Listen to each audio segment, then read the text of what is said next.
Hey, good evening, YouTube.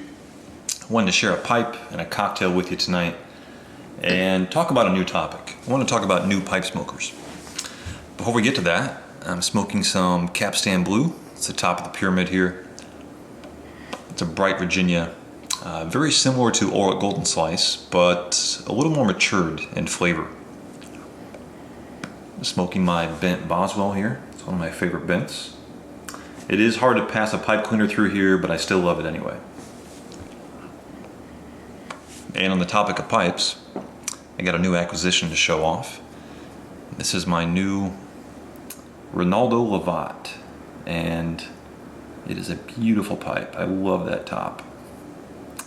I was going to say a beautiful little pipe. There's nothing little about this. This is probably pushing 6 inches. It's a pretty big pipe, but it's my style. I love this sucker. Anyway, I want to talk about new pipe smokers. It looks like there's been a huge influx of new pipe smokers in all the different forums. YouTube, Instagram, the magazine forums, pretty much anywhere you look. It looks like there's a big influx. And one of the questions I see pop up time and time again, including the comments on my channel, the comments on other people's channels, is what should I buy? What should I smoke? I don't want to make any mistakes. And that's a very logical question. Being good advocates for the hobby, like we all try to be, you both want to give advice, but at the same time, you want to be cautious about giving advice, especially to somebody who's new to the hobby. So what I want to do in this video is compare it to two hobbies that I have experience with that are very similar experiences for me. And that is of motorcycling and knife collecting. So to tell you a quick story, before I bought my first motorcycle, I joined a motorcycle club because much like the new pipe smoker, I didn't want to make any mistakes. Now that's a very different purchase. It's a much larger purchase, and these are not consumables, so they're apples and oranges. But the question is the same. What should I get?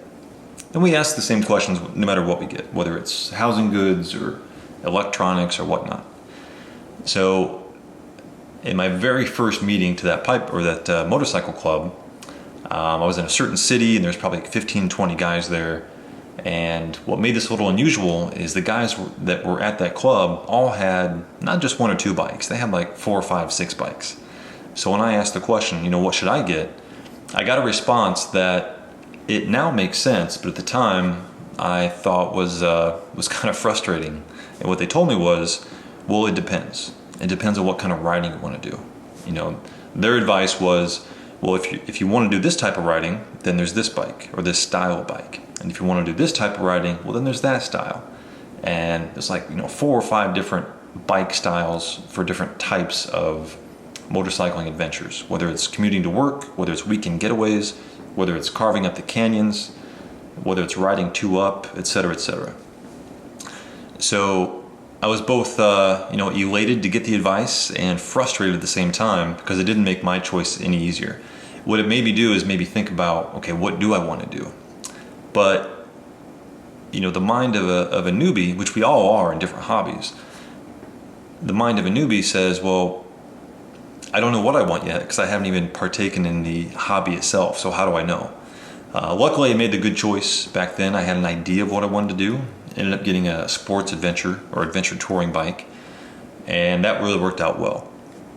But only after I had the bike did I realize that there was going to be pros and cons of every different style for every different type of riding. The same holds true for pipe smoking, and we'll get back to that in a second. The other hobby I had experience with was knife collecting. And this is very different from motorcycles. It's cheaper, 40, 50, 100 bucks. You can get a lot of different knives. But what I did with knives versus motorcycles was I was able to buy 5 or 6 knives all at once. And actually somebody recommended that I do that. They recommended that in order to be able to tell what kind of knife you want, it's hard to predict without buying it. So, I spent maybe 150 bucks, bought a couple knives, got them, and then quickly realized by handling them and using them around the house and using them in everyday carry, what was the right style, not the exact right knife, but the right style of knife for me. And to my surprise, it was the one that I least expected.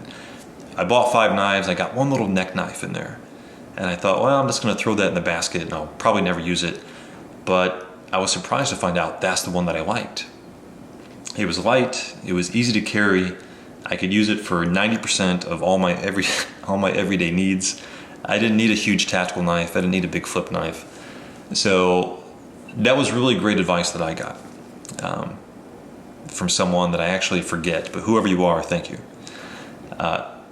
So the takeaway from both of these stories is that I think pipe tobacco is much like, or the advice I would give to a new pipe smoker is much like the advice I got for knife collecting, which is it's going to be hard to predict what you like.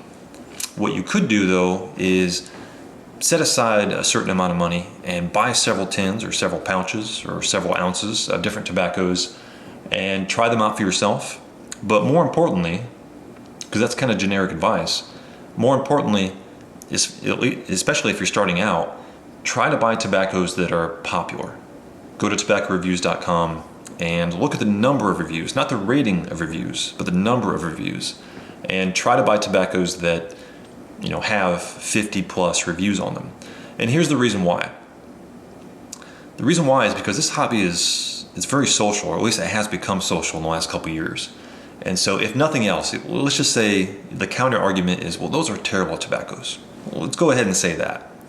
Even if they're terrible tobaccos, which I don't think they are, at the very minimum, it's going to be more likely that you're going to be able to strike up a conversation with somebody who has also smoked that tobacco because it's popular. And the benefit of that is if you smoke popular tobaccos earlier in your pipe smoking career, it'll allow you to establish a dialogue and a comparison and identification with other people that have similar tastes. For example, if you buy five popular tobaccos and you strike up conversations with several people, you'll be able to quickly identify, well, who liked that blend that I liked and who disliked the blend that I disliked. And that allows you to then kind of judge the recommendations from those people if they had similar tastes or similar taste profiles. And if nothing else, that's one of the benefits of buying popular tobaccos, at least in the first couple weeks or first couple months of the hobby. After that, I would say, have at it. Buy the most eccentric, hard to find, rare tobaccos in the world. But at least when you're starting out, in my opinion, it's a good idea to buy the popular ones. So that's it in a nutshell. I think that's my 2 cents on advice to the new pipe smoker. And now my pipe went out. And I'm supposed to be good at this, and I still suck. All right, guys, thanks for joining me. Hope you enjoyed this video, and we'll see you next time. Cheers.